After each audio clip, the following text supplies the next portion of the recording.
alunos da disciplina de Comércio Exterior e Economia Internacional, professor Leonardo. Começamos então o nosso estudo dirigido 3, o terceiro estudo dirigido, a qual nós falaremos de demais teorias do comércio exterior. Nós falamos das principais, clássicas, ok? Falamos do mercantilismo, falamos da teoria neoclássica que surge no início, meio do século XX, e vamos também falar de demais teorias do comércio exterior que nos fará compreender como que os países fazem as suas trocas, como que os países fazem as suas relações comerciais, tá bom? Então, com esse vídeo nós fechamos essa parte mais teórica da nossa disciplina, chegamos basicamente ao meio da nossa disciplina, para depois nós irmos para a parte mais prática, falarmos um pouco de câmbio, sobre taxas, tarifas, barreiras e também sobre operação comércio exterior propriamente dita, tá joia?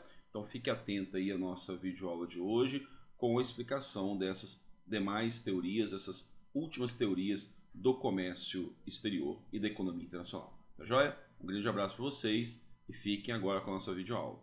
Muito bem, alunos da disciplina de Economia Internacional e Comércio Exterior, professor Leonardo com vocês aqui. E nós vamos agora falar um pouquinho sobre as demais teorias adicionais do comércio exterior. Nós já vimos algumas teorias, né, desde o mercantilismo, passando pela teoria clássica, chegando à teoria neoclássica, e vamos ver algumas outras teorias que nos faz compreender a relação de comércio entre os países, tá bom? Então vamos lá? Acompanhando aí, sabendo que nós vamos em sala de aula aprofundar um pouco mais esse assunto. A primeira teoria que nós vamos falar é a teoria do ciclo de vida do produto, a teoria do ciclo do produto. O que diz essa teoria para nós? Nós temos o autor, que é o Raymond Vernon, ele cria isso em 1966, a TCP, ou Teoria do Ciclo do Produto, onde ele vai relacionar o ciclo de vida do produto com a relação das suas exportações e importações. E ela é uma crítica ao modelo neoclássico de Heckscher-Holling, ok? Então é uma crítica a essa teoria. E foi testada, analisada no ambiente americano, compreendendo os Estados Unidos. O ciclo de vida de produto todo mundo já conhece, ok? Todo mundo já conhece o ciclo de vida de produto, vocês já viram isso em outras disciplinas da administração. O que o nosso amigo fez, o Raymond Vernon fez, é uma relação entre o ciclo de vida de produto e o ciclo de exportação e importação do produto. Então ele avalia isso considerando o mercado americano, aplicando-se uma demanda de alta renda, ok? E considerando que o processo de produção do produto é poupador de trabalho e mais intensivo em capital. Então nós vamos entender principalmente os produtos mais tecnológicos, ok? Nós vamos aplicar a essa teoria produtos mais tecnológicos, produtos que são produtos que requerem maior capital, produtos intensivos em capital, tá bom? E vamos considerar países com alta renda, porque países são capazes de comprar este produto. Então, de acordo com essa teoria, como foi falado aqui, o produto ele tem 3 estágios que segue o ciclo de vida dele. O primeiro estágio é quando o produto é lançado. Ele é o lançamento, ok? Ele é lançado para um determinado mercado. Qual o mercado que o autor coloca? O mercado americano.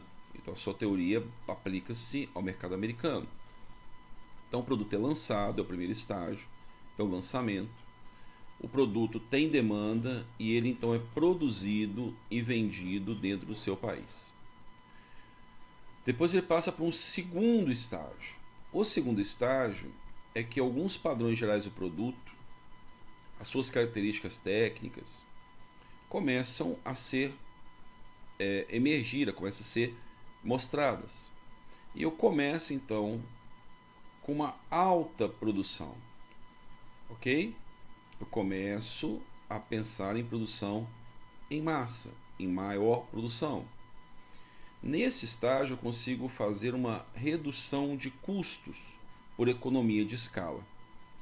E também entendendo que o mercado interno já tem um bom tempo que tem esse produto. Então eu já começo a pensar em exportar para países que possuem uma renda igual à minha, uma renda elevada, ou seja, possuem um mercado parecido com o meu. Então, primeiro estágio, eu produzo para o mercado interno. O segundo, eu começo a produção em massa e com isso eu atendo o mercado interno e também tenho excedente de produção para exportação. E o estágio final do produto é o momento onde o produto é bem conhecido, o seu processo é bem conhecido, ele já não é mais novidade. Ok? Nesse momento eu preciso de reduzir o custo de produção e preocupar em criar novos produtos que vão voltar a elevar os ganhos da minha empresa. Nesse momento eu pego a produção, desloco para países onde o custo de produção é menor, onde a mão de obra é mais barata, mais abundante, e aí eu começo a produzir fora do país, e ao invés de eu exportar, eu já penso em importar esse produto e volto a pensar em produtos novos, né? Então seria mais ou menos isso aqui. A imagem não tá boa, mas é a imagem do livro, tá bom? A imagem do livro, lembre-se que eu disponibilizo para vocês. Nós temos a nossa biblioteca virtual, o livro. Tá aqui pequenininho aqui no canto, tô aparecendo aqui, mas é esse livro. Tem na biblioteca virtual, ok?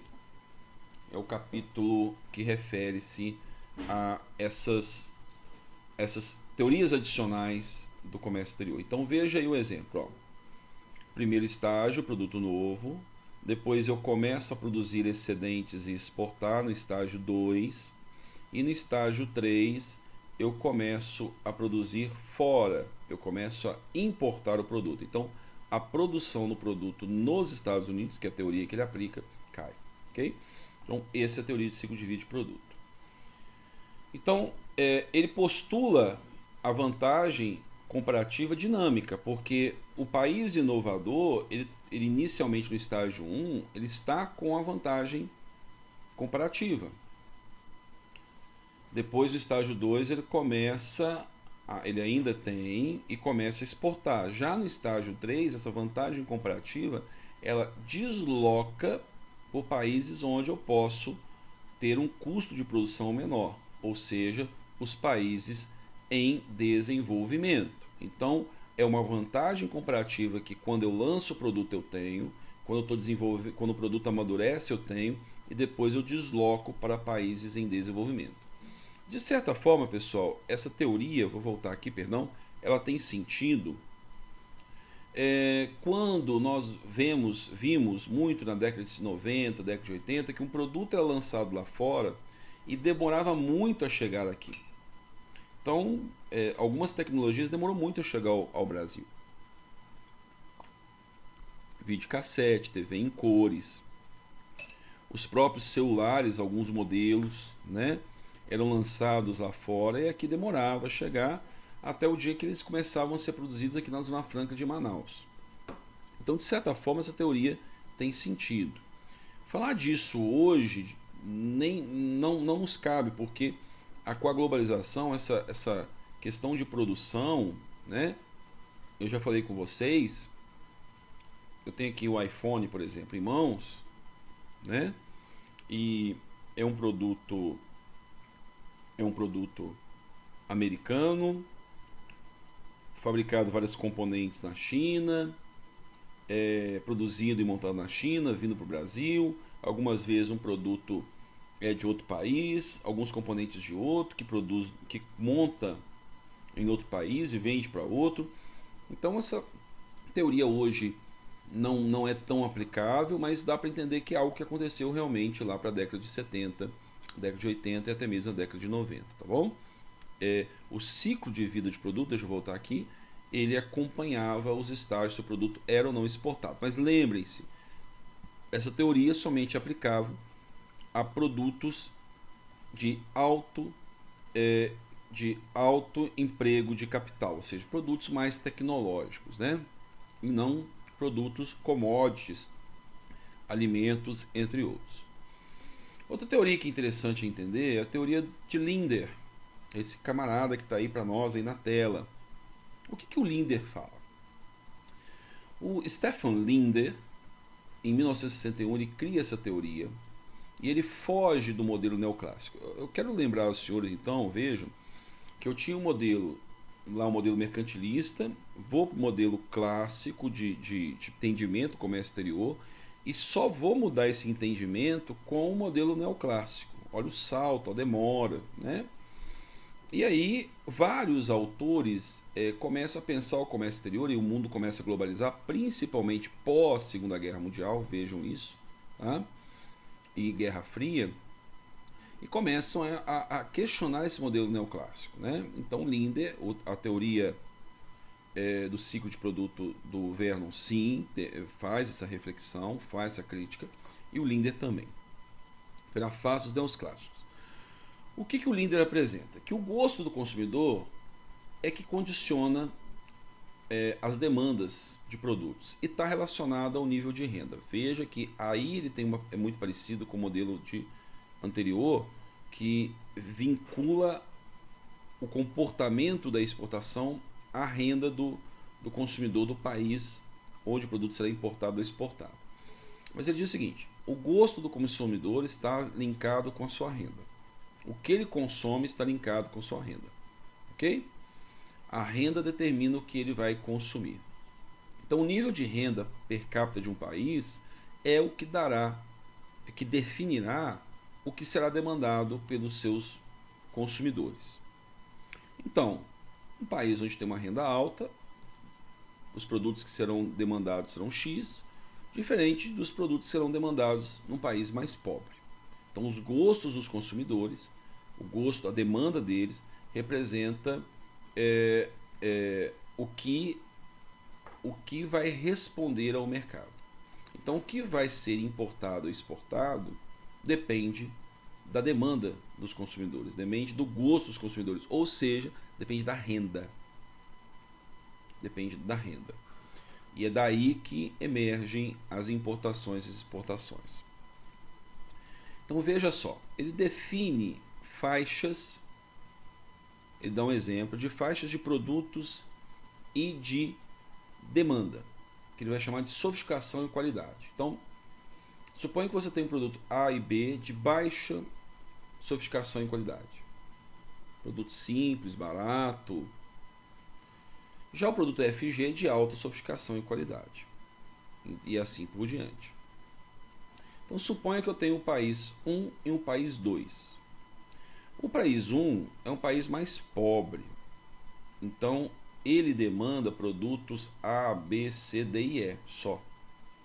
Já o país 2 é um país de renda mais elevada, um país mais rico. Ele não consome produtos A e B, ele consome mais produtos C, D, E, F e G. Diante disso, o que ele quer dizer? Que os países 1 e 2 só poderão negociar entre si os produtos que têm em comum, demanda em comum. Logo, produto C e produto D e E. Então, eles não vão negociar produtos A e B. Eles não vão negociar produtos F e G. Eles vão negociar produtos que têm em comum, produto C e produto D. Diante disso, países com rendas mais iguais terão mais chances de negociar produtos. Países muito diferentes terão a sua negociação de produtos será muito menor, né? Então o comércio ocorrerá com os bens onde existe demanda sobreposta, indicando que o consumo desses dois países estão em comum, em conjunto. Então produto. Então, quanto mais parecidos em renda for um país, mais é a chance de negociação. Ok? É a teoria do nosso amigo Linder.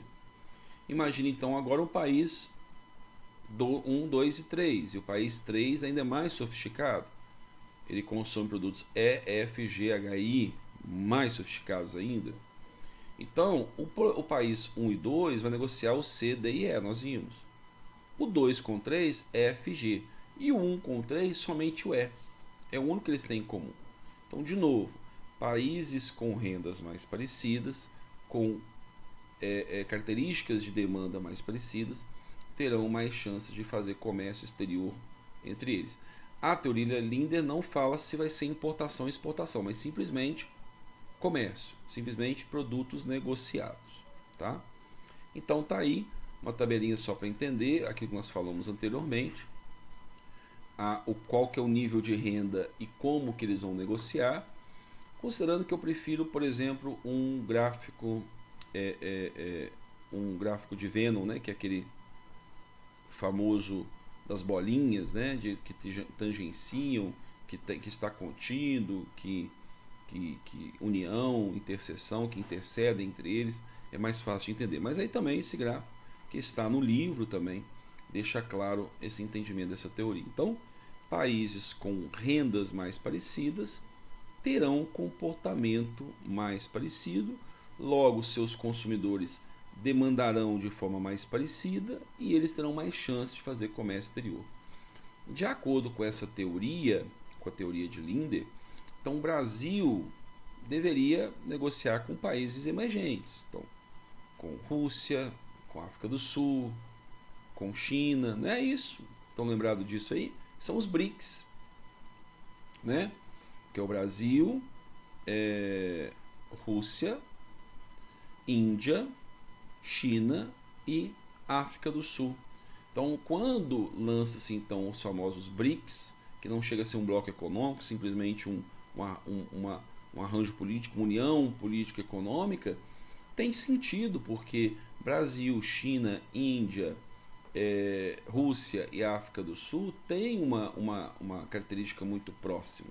São países grandes, são países ricos, de muita desigualdade de renda, com uma população que tem um consumo muito parecido, uma renda per capita parecida, apesar que a África do Sul ela destoa muito dali por ser mais pobre, mas tem sentido a negociação entre esses países que são grandes e são muito parecidos entre si, principalmente no comércio exterior e no consumo de seus cidadãos, né? Então, os BRICS, por exemplo, é um exemplo interessante para a gente poder entender aí sobre como que a teoria Linder poderia ser aplicada em algo mais recente. Então, o comércio internacional de bens manufaturados será mais intenso entre países com nível de renda per capita similares ao dos países de nível de renda per capita diferentes. Porém, como já disse, a teoria não apresenta um fluxo de onde irá a exportação e importação. Simplesmente que esses países irão negociar entre si. Muito bem. A terceira teoria é a teoria da vantagem competitiva e não mais comparativa e não mais absoluta. Atenção, é competitiva. Produtividades e inovações. E aí, pessoal, é um autor muito recente, tá?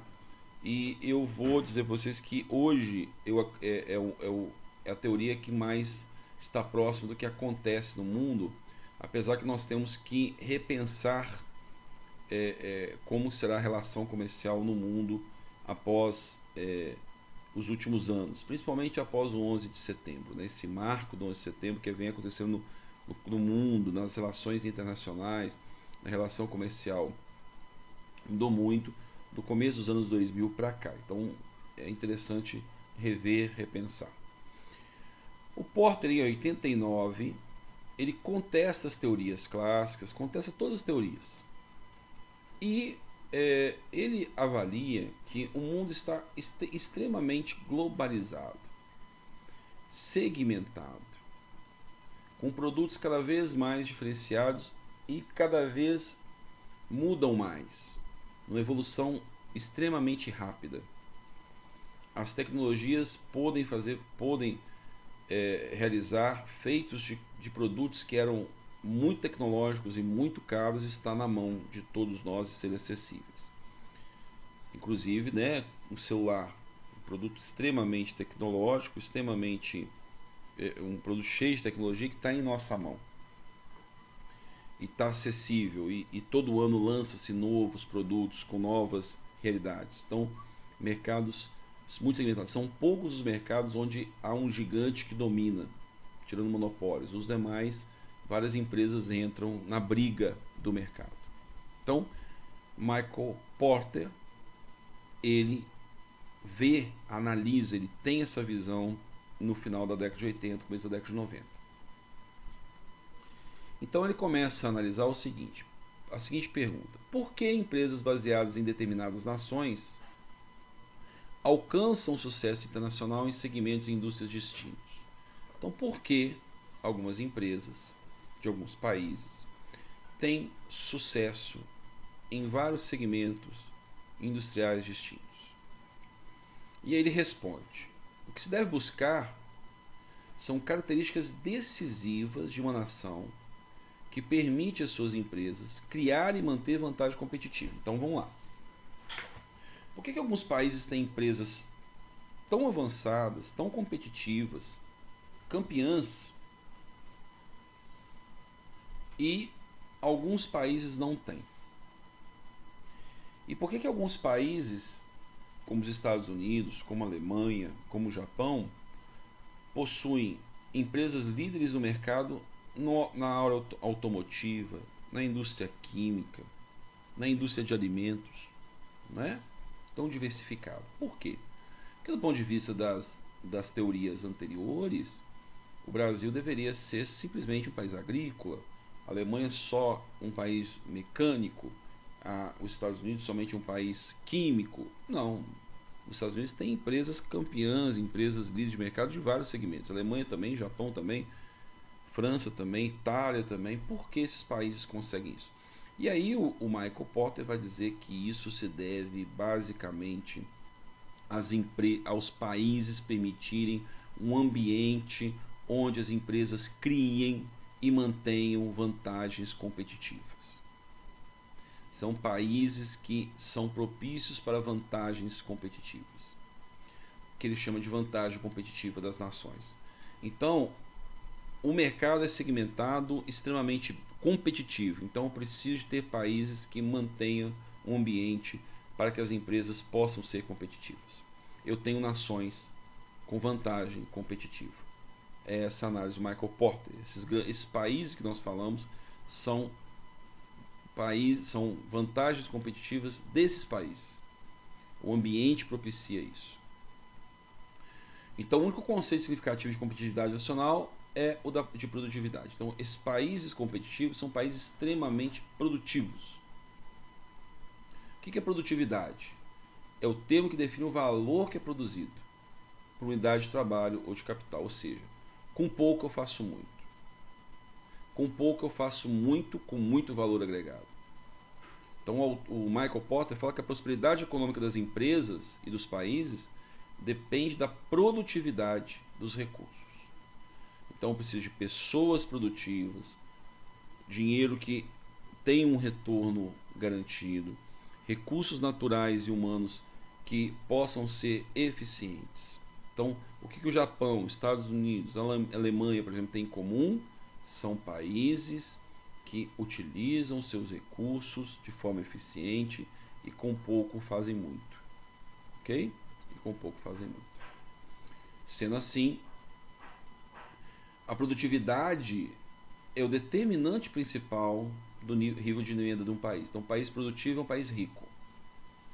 País rico é um país com um padrão de vida alto. Também é a característica desses países. São países muito produtivos, que têm uma renda alta e com isso um padrão de vida alto.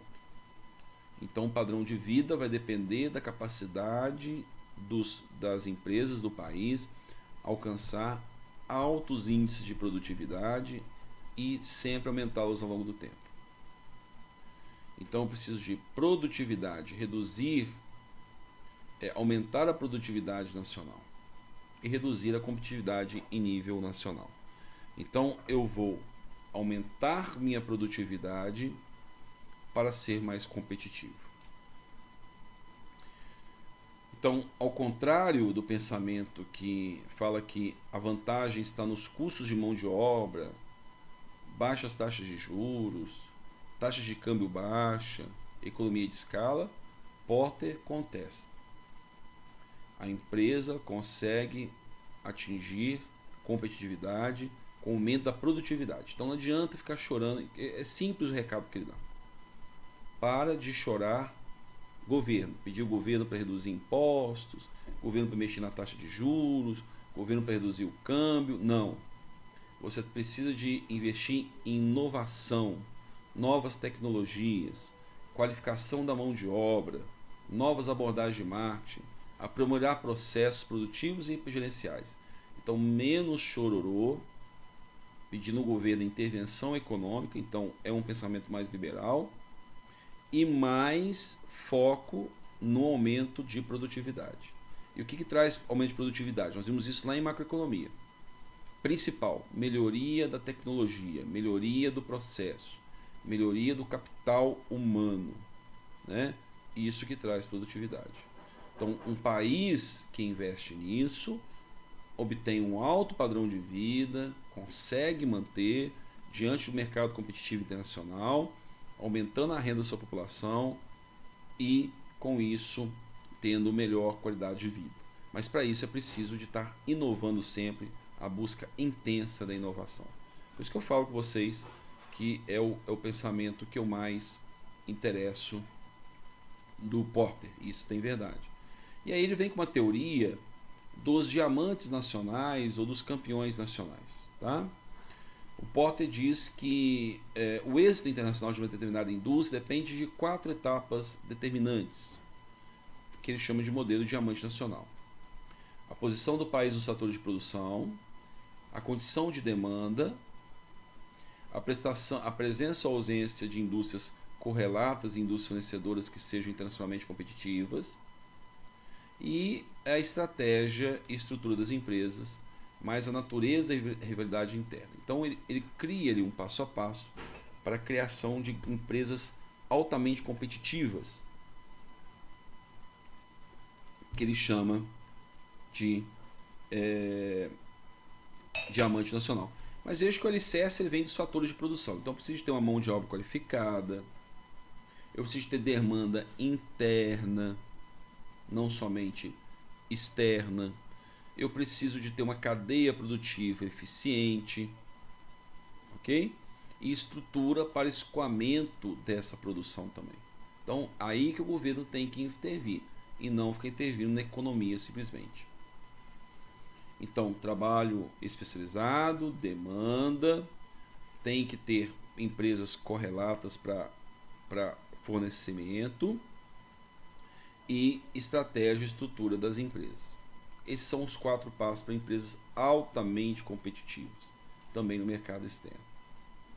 Então, ele critica o modelo neoclássico, ok?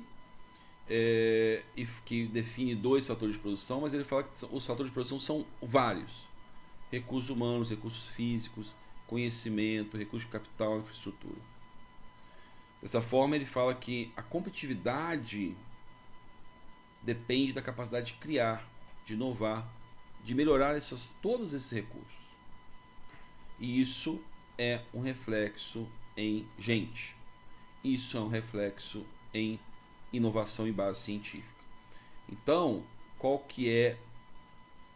que o governo deve fazer? Qual que é o grande ponto? Investir em pessoas e investir em inovação tecnológica. Investir em conhecimento e investir em pessoas. E isso vai dar ao país, realmente condições de serem competitivos, ok? Então, pessoal, tudo bem? Vocês viram aí então essas principais teorias do comércio exterior. Tem outras, tá? Nós só falamos algumas aqui, pós teorias neoclássicas que refutam até mesmo ela, tá bom? Vamos aprofundar mais, vamos falar delas no nossas aulas síncronas. E fique atento para as nossas atividades também, tá bom? Um grande abraço para vocês e até as nossas aulas síncronas.